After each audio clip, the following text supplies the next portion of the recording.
Meus irmãos, vamos retornar ao Evangelho de Mateus. No mês de outubro nós tratamos de temas relativos à reforma, mas agora retomamos a nossa exposição em Mateus. Mateus, capítulo 5, a partir do verso 33. Abra sua Bíblia para nos acompanhar na leitura.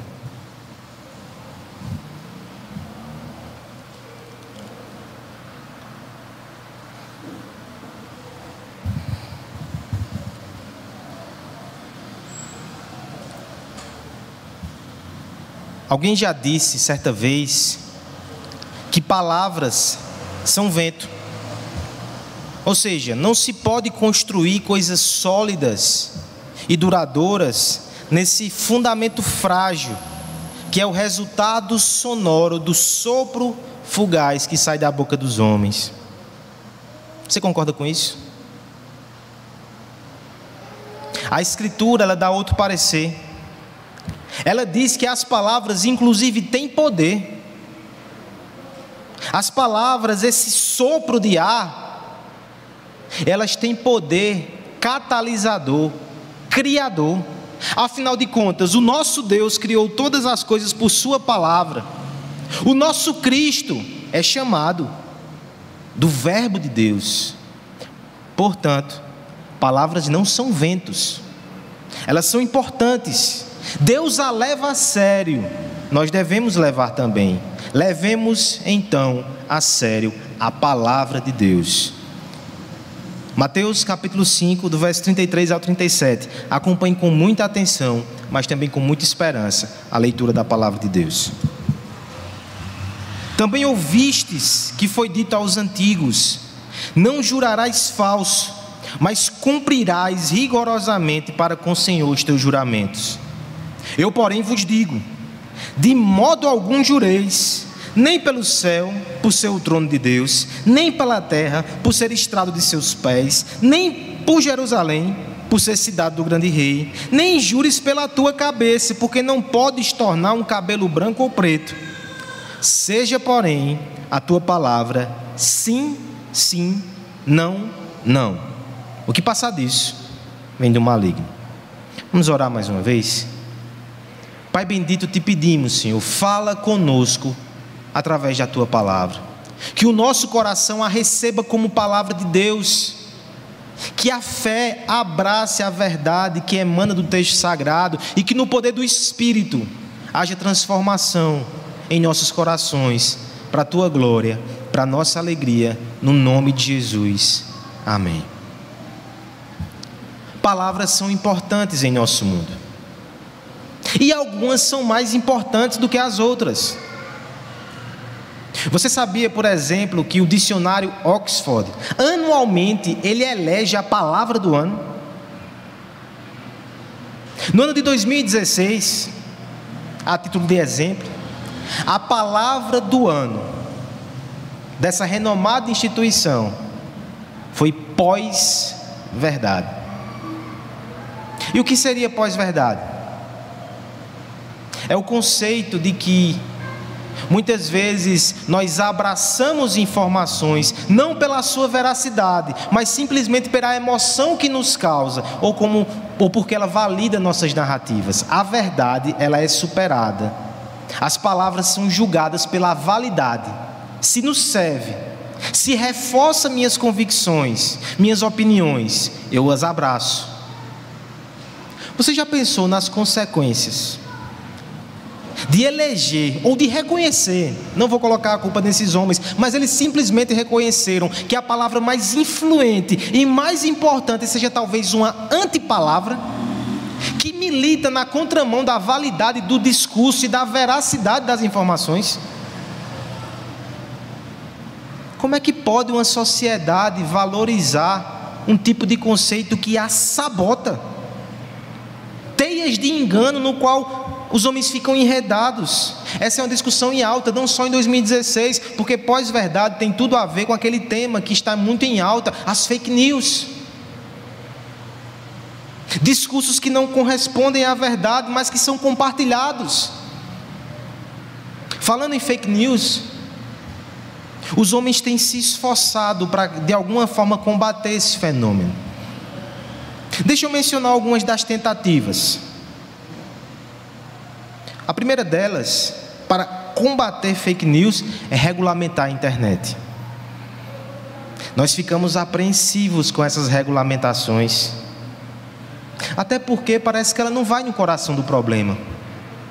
Antes da internet não tinha fake news, informações falsas na época de campanha. Esse pessoal nunca veio em Campina não. Há 10 anos atrás, na época da internet de escada, havia fake news. Sem internet, o problema não está aí, não vai resolver. Outros propõem que para resolver esse problema nós precisamos de agências checadoras de fatos. Mas será que os grandes canais de comunicação que estão por trás dessas agências também não têm lá suas fake news? Quem vai checar os checadores? Por fim, talvez a tentativa mais bem intencionada de resolver esse problema de teias de mentira e de engano que circulam por aí seja campanhas de conscientização. Ora, mas será que o problema é só falta de educação?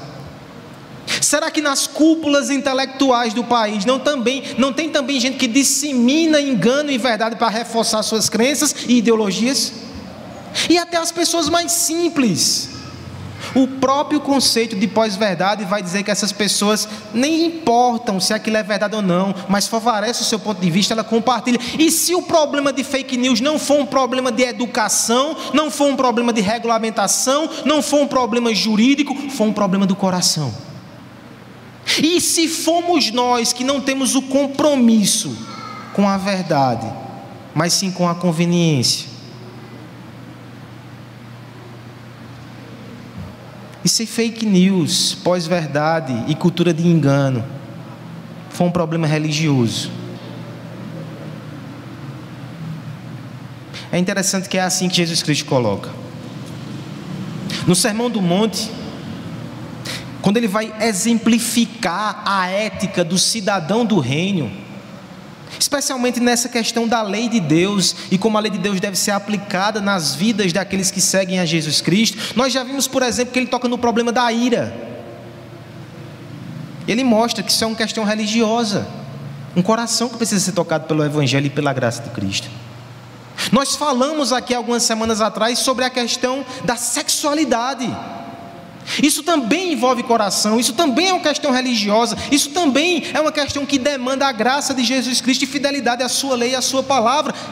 Agora o Senhor Jesus trata de juramento e verdade e vai mostrar que o nosso compromisso com a verdade, com as palavras e com os juramentos, mais do que algo social, jurídico ou do âmbito da comunicação, diz respeito à nossa fé, ao nosso coração. Diz respeito à nossa filiação como filhos e como membros desse reino de Deus, porque Deus tem um plano e um propósito para as comunicações, para os discursos, para as nossas palavras, para a verdade em nossos lábios. Nós veremos nessa noite que para acabar com essa cultura de engano, nós precisamos, em primeiro lugar, verso 33, honrar a palavra empenhada. Para acabar com essa cultura de engano, em segundo lugar, nós precisamos também honrar a palavra de Deus, versos 34 a 36. E por fim, para fulminar as fake news do nosso coração, da nossa família, da nossa vida, nós precisamos honrar a Deus com todas as nossas palavras, verso 37. Falaremos nessa noite, portanto, do fim da fake news, como o cristão deve lidar com as palavras. Em primeiro lugar, nós veremos que nós devemos honrar a palavra empenhada. Há uma só voz, meus irmãos. Leiamos juntos o verso 33. Também ouvistes o que foi dito aos antigos.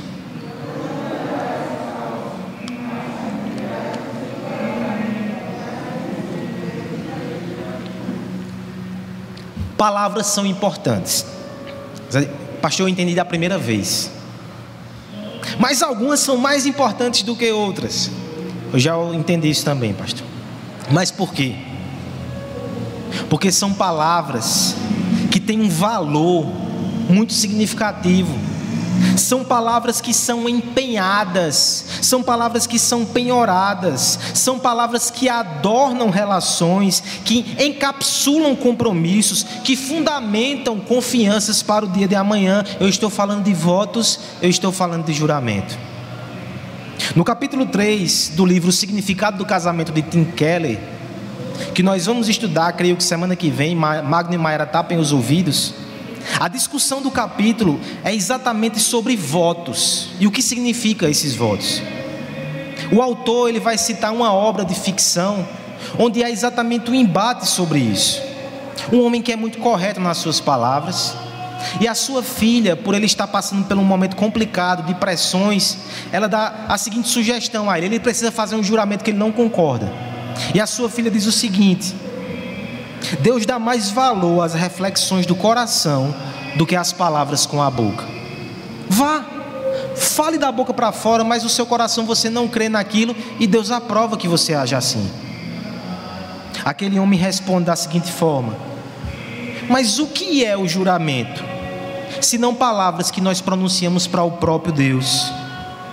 Quando o homem faz um juramento, Meg é o nome da sua filha, ele segura o que ele é nas suas próprias mãos, como água. E se ele abrir os dedos, ele não pode esperar que vá conseguir encontrar a si mesmo novamente. Ele vai ser espalhado, ele vai ser diluído, ele vai perder a sua identidade. Juramento é coisa séria.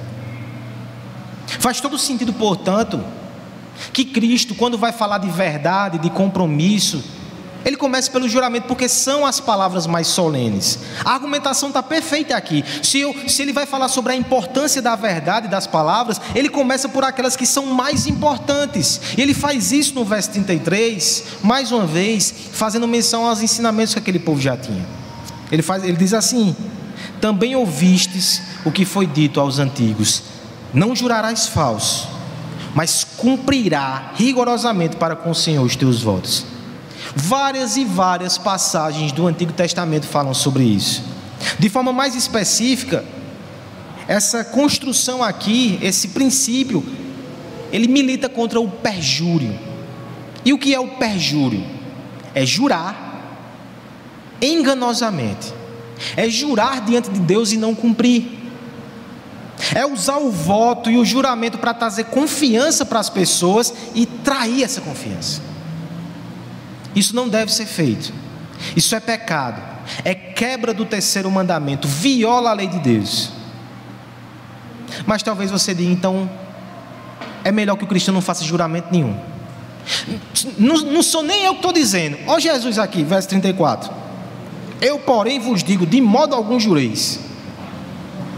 Existem cristãos que entendem que não pode jurar de modo algum, e muitas vezes por interpretação de textos como esse. Quer dizer que a gente não pode fazer juramento? E agora? Como é que a gente vai se preparar para o casamento, Magno e Mayra, sem fazer um voto um para o outro? Algumas questões importantes para a gente pensar aqui. No Antigo Testamento está cheio de votos.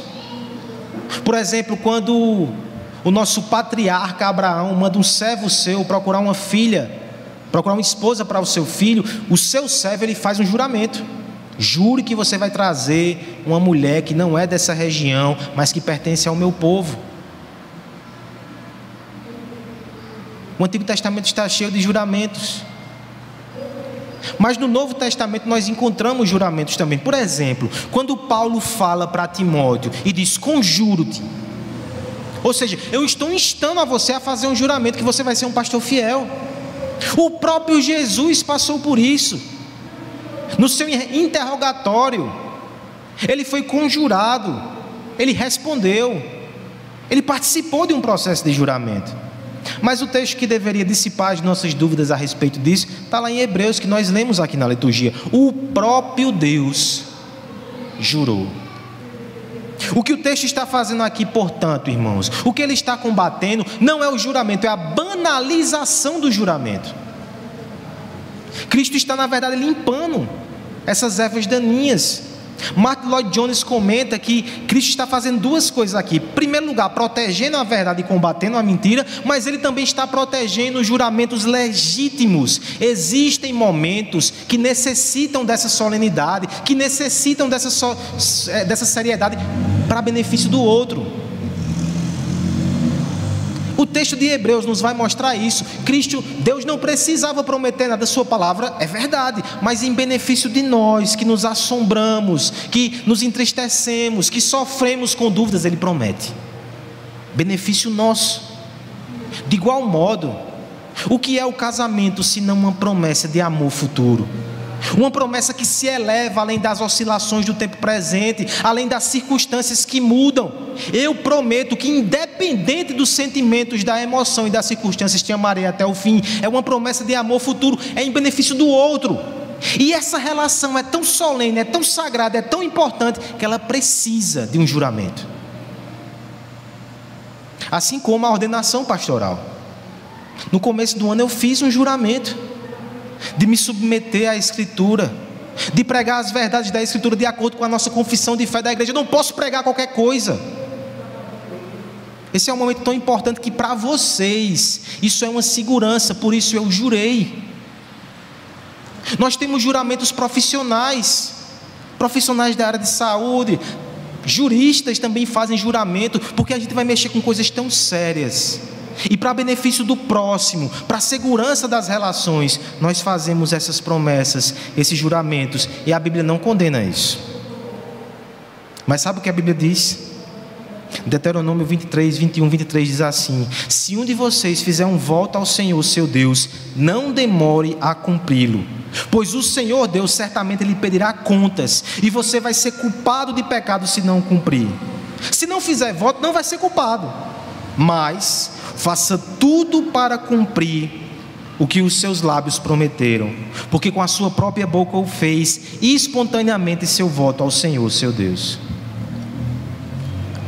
É importante levarmos a sério isso, porque quando nós criamos estruturas baseadas em votos, quando nós concedemos segurança aos outros, se nós não respeitamos isso, nós provocamos destruição e descréditos incomparáveis.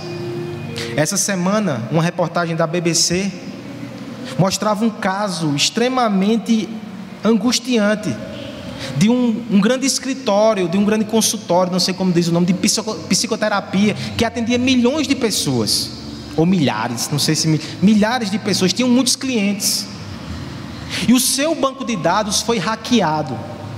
E agora esse hacker tinha acesso àqueles depoimentos tão íntimos das pessoas e fazia chantagem para que as pessoas pagassem dinheiro para que seus segredos não fossem revelados. Imagina o pânico, imagina a traição, imagina o impacto terrível. Mas sempre que nós quebramos os nossos juramentos, nós também pegamos pessoas nas suas posições mais vulneráveis e as machucamos. Um marido que desonra os votos e juramentos que fez diante de Deus e machuca sua esposa. Profissionais que não honram os juramentos que fazem. Pastores e líderes oficiais da igreja que não honram. Isso é muito sério, irmãos. O cristão, ele deve honrar suas palavras juramentadas, porque a promessa que nós lançamos no ar, ela não permanece flutuando de forma etérea e estéril, não. Ela vem ao chão, ela cria raiz e ela torna-se concreta em relacionamentos de confiança que brotam em seu rastro. Esses votos, eles fundamentam passos incomuns, aberturas de coração corajosas, investimentos vultuosos. Aquele que empenha a sua palavra, portanto, torna-se um fiador da esperança, um representante da veracidade, um arauto da confiabilidade. Aquele que desonra os seus juramentos, ele afoga as almas em um mundo de desilusão, de cinismo e de ceticismo.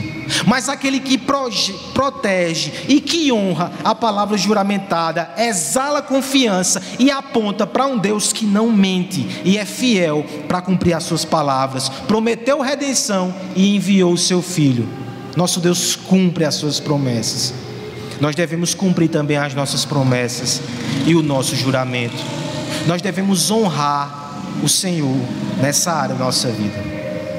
Que você saia daqui nessa noite, irmão, exortado pelo Senhor a mais uma vez honrar os compromissos que você assumiu com a sua família, com a sua esposa, com o seu marido.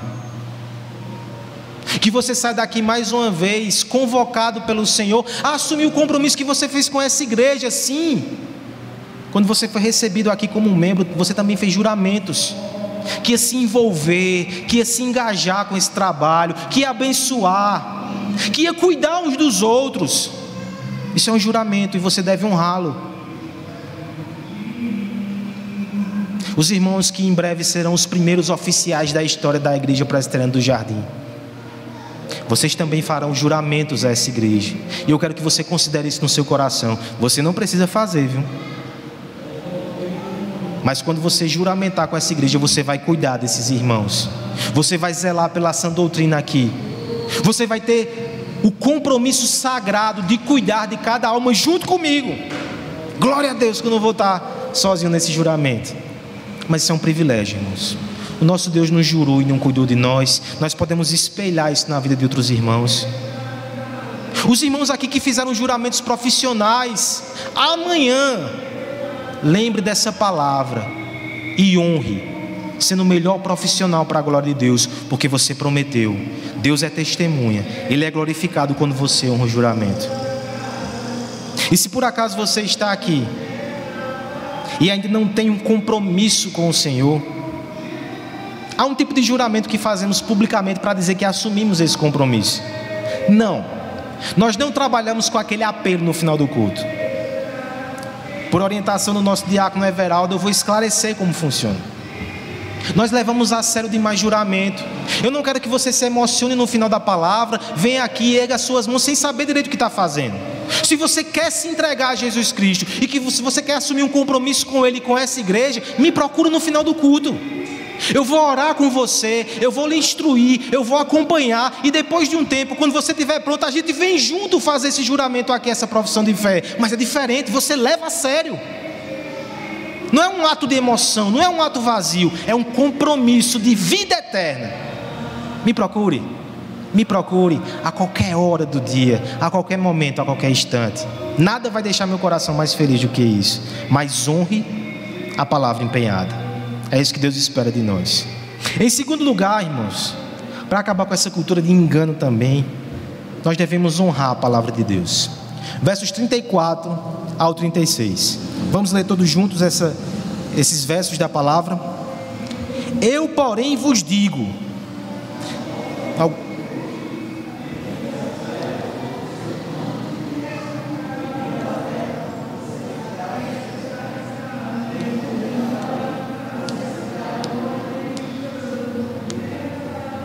Nem jures pela tua cabeça,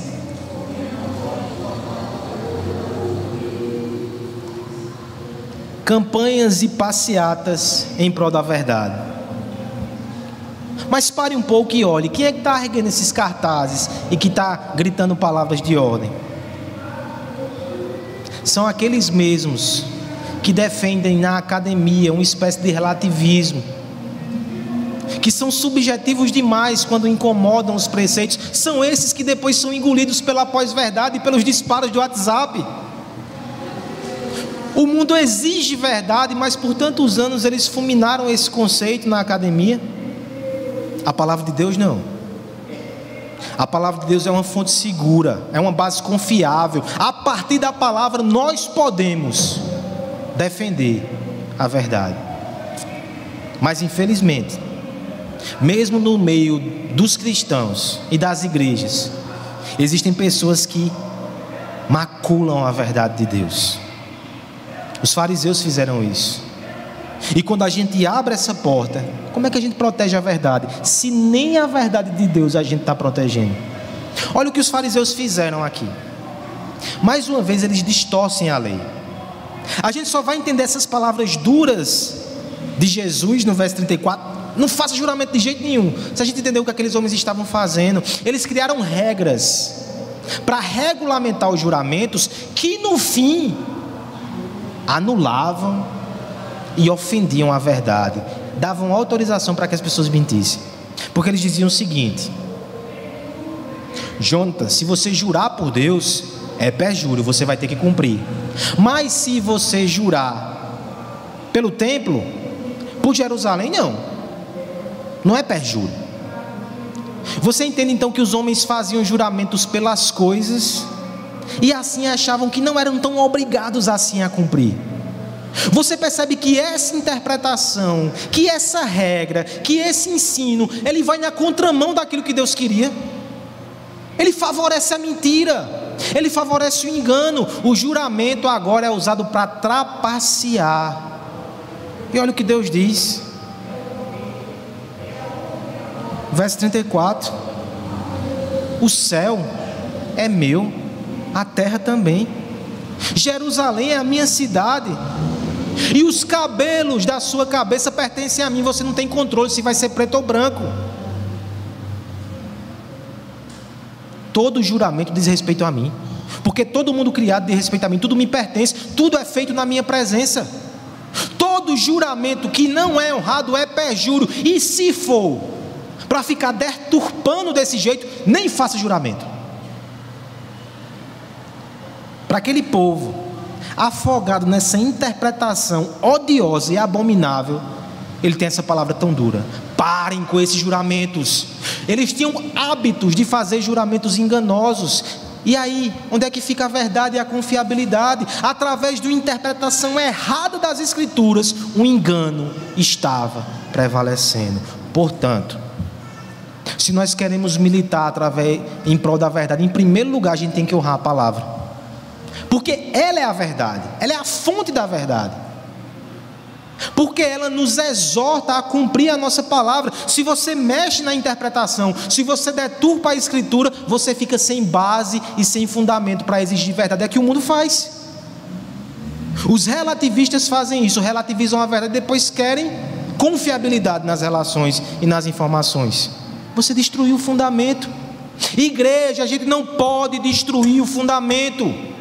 Nós devemos honrar essa Escritura e devemos proteger essa Escritura de falsos ensinos, porque na verdade, quando você prega, defende ou permite falsos ensinos, os teólogos ou os cristãos que fazem isso, deturpam a Escritura, eles são piores do que esses acadêmicos que inflamam de discurso relativista, porque eles minam a confiança na fonte da verdade para a salvação e para uma vida justa e santa diante de Deus. É por isso que nosso irmão Lutero, forte como ele costumava ser, ele dizia que pecava menos aquele que ficava na porta de um bordel como segurança, do que aquele que ficava na porta de uma igreja que pregava o falso evangelho e que deturpava a igreja de Deus, a palavra de Deus. É coisa muito séria. Veio a calhar da gente estar falando sobre esse texto numa semana que declarações infelizes foram espalhadas na rede. Eu não vou citar o nome, mas você deve ter visto um pastor midiático falando sobre a insuficiência da palavra de Deus e que ela precisa ser atualizada. Alguém que relativiza assim a Escritura não pode estar chorando no outro dia dizendo que relativizaram o que ele falou. Você está fulminando a base de confiança e de verdade. Mas nós também fazemos isso. Por exemplo, sabe a teologia da mentira branca? Você é adepto dessa teologia? Onde é que ela está na Escritura? Não está. Tem cristão que vai dizer: se for uma mentirinha por bem, que não vai prejudicar ninguém, é mentira branca. E pode, é branca não, viu? É branca não. Esse tipo de interpretação que não leva a sério a palavra de Deus é pecaminosa e milita contra a verdade, milita contra a confiança, porque quando a bússola é desprezada, em pouco tempo, toda direção vira norte. Quando o mapa é vilipendiado, a estrada se torna perdição, o caminho fica turvo. Quando a lâmpada é ignorada, a escuridão faz o seu trabalho com esmero, o engano prevalece. O primeiro passo, portanto, irmãos, para que a verdade seja erguida sobre nossos lares, sobre nossa igreja e sobre nossa nação é termos um compromisso com a verdade da palavra, impedindo que a verdade seja represada na sua fonte pelos resíduos de engano que o nosso coração quer sempre despejar. Ou só sou eu que às vezes briga com a interpretação da palavra, porque não queria ouvir o que ela está dizendo, e acha que o que ela deveria dizer é aquilo que está no nosso coração. Submeta-se à palavra de Deus, irmão. Essa verdade tem que ficar de pé, ela é o fundamento. Nós não podemos negociar com isso. Eu não quero te incentivar a ser aquela pessoa que cacereja o tempo todo, que é intolerante, mas eu quero que você leve a sério a palavra e aprenda a ignorar certos discursos, a não dar palanque, a não passar pano a quem não valoriza a palavra de Deus. Você não deve dar ouvidos a essas pessoas. Eu quero que você leve a sério isso. Eu quero que você leve a sério isso no seu lar. Como pais e mães, é possível que em algumas situações os nossos filhos nos peguem em falta, porque somos pecadores. E se o filho está sendo bem doutrinado, talvez ele vai dizer: mas pai, a Bíblia não diz isso. Eu não passei isso com Aslan não, porque ele não sabe falar, mas eu já passei com Júlia. Ela faz: Guido, você é pastor. Nesse momento, o que é que a gente faz? A gente distorce o significado da palavra. Olha, não é bem assim não. A gente diz: eu pequei, peço perdão a Deus, peço perdão a você. Não distorça a palavra. É melhor que você confesse, você deve confessar, mas deixe a palavra de pé, porque se você distorce a palavra na sua casa, você está ensinando isso ao seu filho. E se ele não tiver compromisso com essa verdade, como é que você vai exigir depois que ele honre a verdade, as palavras e os juramentos, se você fulminou a base? Que todos nós levemos a sério a palavra de Deus. Ela é a verdade de Deus para as nossas vidas. Se você nos visita essa noite, eu quero te dizer que nós, como igreja, nós temos compromisso com essa verdade, de tal modo que nós, versículo a versículo, nós tentamos entender o que Deus fala e aplicar a nossa vida. A gente nem escolhe os textos. Eu quero te pedir que você considere aprender mais dessa palavra. Talvez você nem creia nela tanto assim, mas você está vendo aqui pessoas que creem, que levam a sério. Dê uma oportunidade de conhecer esse texto sagrado, semana após semana com a gente, porque se você levar a sério essa palavra, a verdade de Deus, ela entrará na sua vida, trazendo transformação, salvação e vida eterna. Para combater a cultura de engano, irmãos, nós precisamos honrar a palavra empenhada. Nós precisamos honrar a palavra de Deus. E por fim, nesse último verso, nós veremos que nós devemos honrar a Deus com todas as nossas palavras. Verso 37, leiamos todos. Preste atenção, porque o versículo é curto, senão você perde a oportunidade de ler. Seja, porém, a tua palavra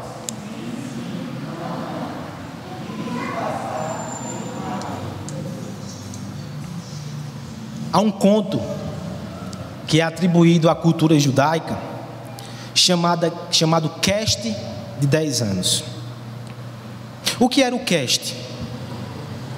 O cast era uma prática cultural onde o jovem recém-casado, ele passava de 6 meses a 1 ano na casa do sogro. Não tinha despesas, para ele poder começar a sua vida sem pressão. Depois desse tempo é que ele devia arrumar um emprego e uma ocupação.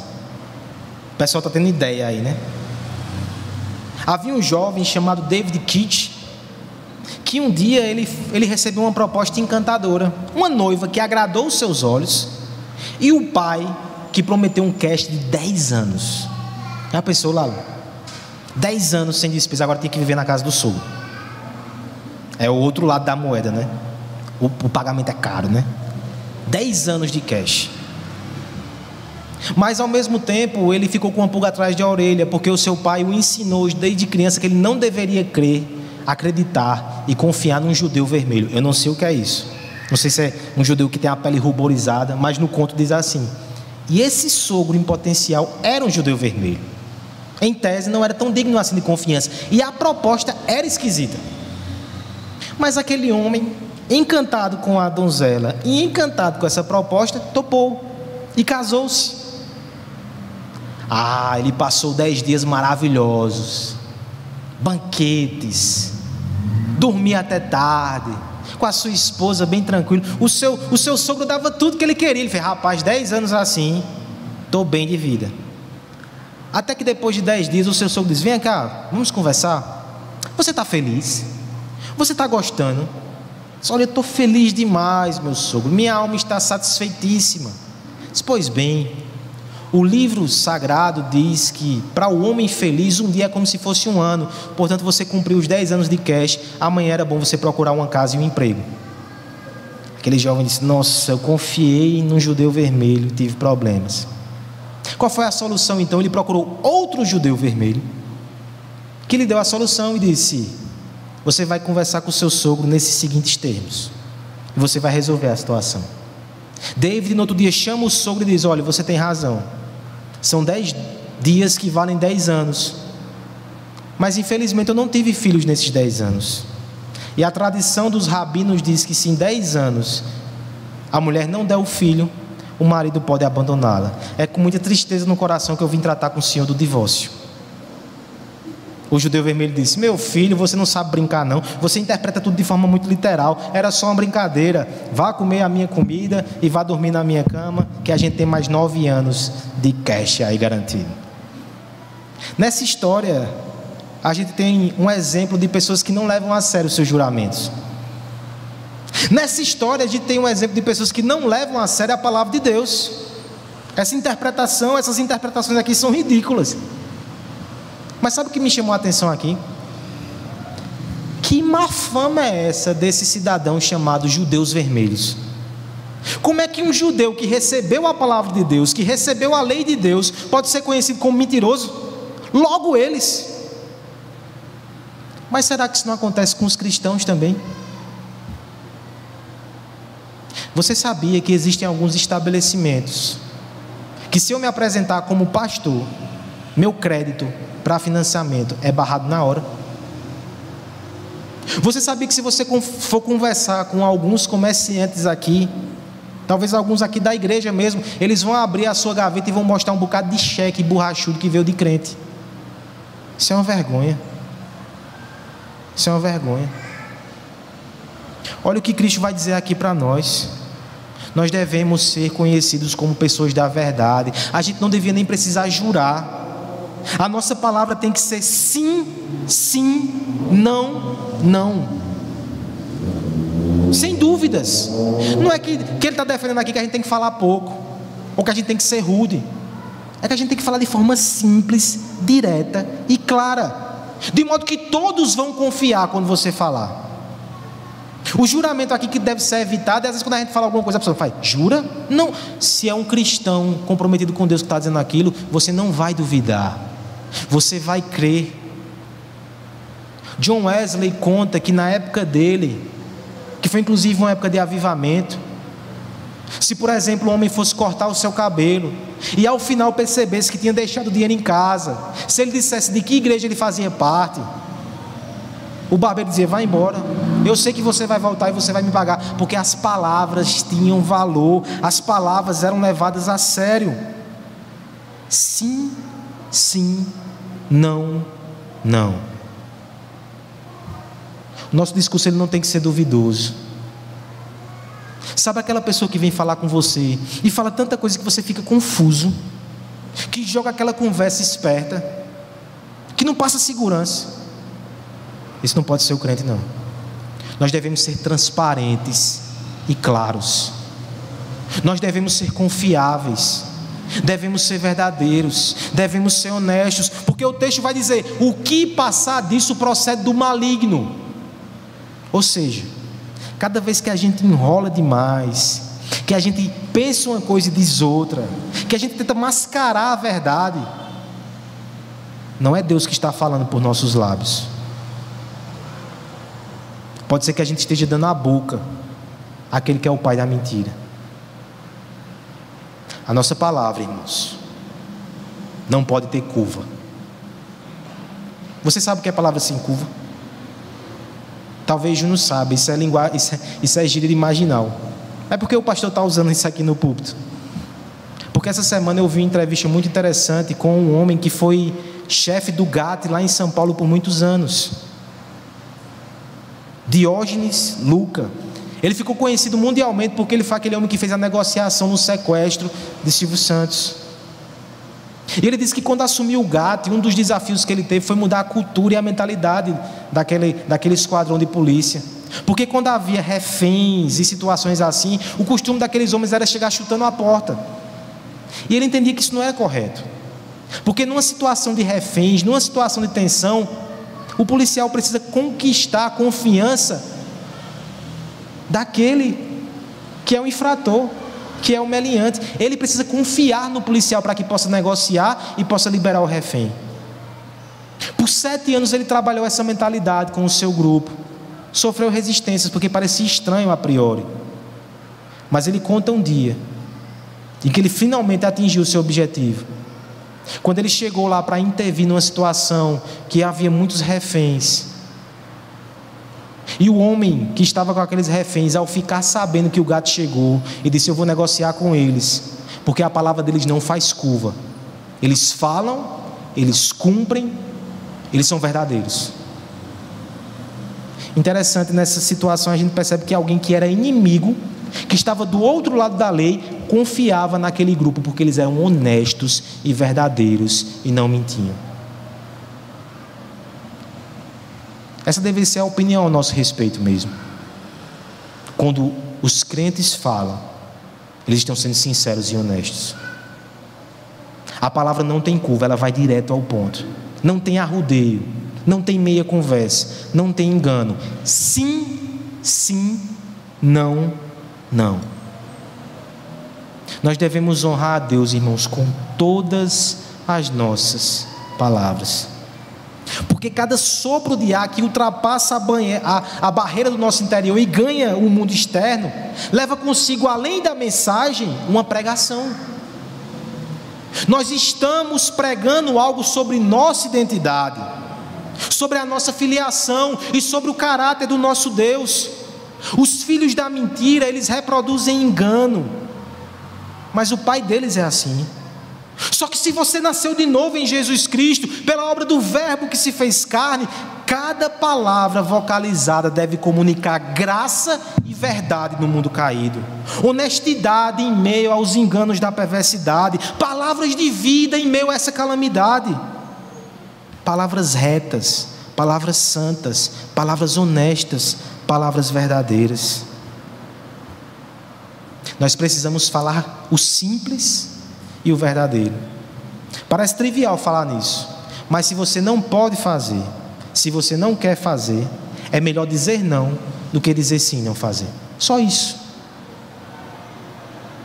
Se você não crê em algo, se você não está satisfeito com algo, se você não está confortável com algo, só diga, irmãos, só diga. Ser tomado como chato não é pecado, mentir é. Eu me lembro de Charles Spurgeon falando. Eita, essa carreata furacão passa aqui quase todo dia agora, né? Charles Spurgeon falando aos seminaristas, ele dizia: para vocês vai ser melhor aprender a dizer não do que aprender latim. Porque por não saber dizer não, quantas vezes nós não somos desleais e desonestos, para evitar chatear a pessoa. Sim, sim, não, não.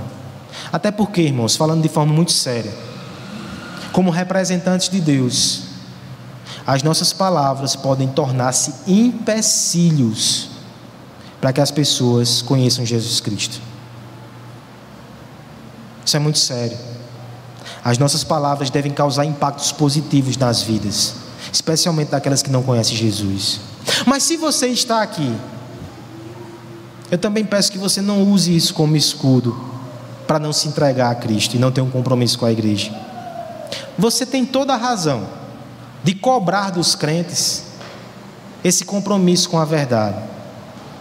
Nós devemos honrar a palavra juramentada, nós devemos honrar a palavra de Deus e nós devemos honrar a Deus com todas as nossas palavras, mas a palavra não diz que nós iremos ser perfeitos e nunca pecar e nunca falhar. Isso é fake news do diabo. A palavra diz que a gente deve buscar esse padrão e, quando errar, pedir perdão. Nós somos inclusive o povo que confessa a nossa incapacidade. E eu te convido a confessar junto conosco. A confessar junto conosco que só existe um que é totalmente verdadeiro, mas que nós confiamos nele, na obra dele, na suficiência dele, na palavra que se fez carne e se manifestou entre nós com graça e verdade. Nós não somos perfeitos, somente ele é. Eu encerro esse momento, irmãos, compartilhando uma experiência que o falecido pastor R.C. Sproul certa vez teve. Ele abriu a sua casa para um grupo de pessoas que ia fazer uma reportagem, não só com ele, mas com toda a sua família.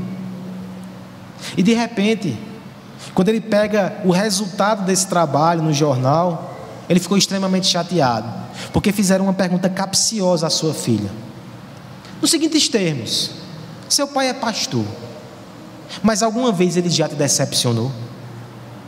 Que pergunta capciosa para expor o pai, né? E aquela filha foi no sim, sim, não, não. Ela disse sim, várias vezes. Todos os anos ele promete que vai estar comigo no meu aniversário, mas a data coincide com a conferência, ele sempre vai pregar na conferência. No primeiro momento, o pastor R.C. Sproul se enfureceu, mas depois ele se entristeceu. A filha não mentiu. E que compromisso tão importante, ou que pregação assim indispensável era essa, que fazia com que ele falhasse com a sua palavra, com a sua própria filha. Todos nós falhamos. Todos nós falhamos. Como pais falhamos. Mas existe um pai que prometeu salvação e entregou o seu filho para que morresse em nosso lugar. Ele é confiável, ele é fiel. Existe um filho perfeito de Deus que não mentiu nunca, que era a própria verdade encarnada, que foi fiel até o final para a nossa salvação. É nele que confiamos. Ele é a palavra que salva, ainda que as nossas palavras não façam jus, não sejam dignas dele, mas ele é a palavra que se fez carne e morreu por nós. E esse filho, ele prometeu que um dia nós estaríamos com ele. Na última ceia, ele prometeu inclusive que ele não tomaria mais o fruto da videira até que estivesse conosco. Ele faz promessas e juramentos, ele a cumpre. E essa é a nossa esperança, essa é a nossa confiança, essa é a nossa alegria, essa é a nossa salvação. Que você termine esse sermão, depois de olhar para você, perceber sua insuficiência, olhando para Cristo e percebendo a suficiência dele. Você tem a verdade habitando em você através de Jesus Cristo. Viva segundo essa graça e essa verdade, para a glória de Deus.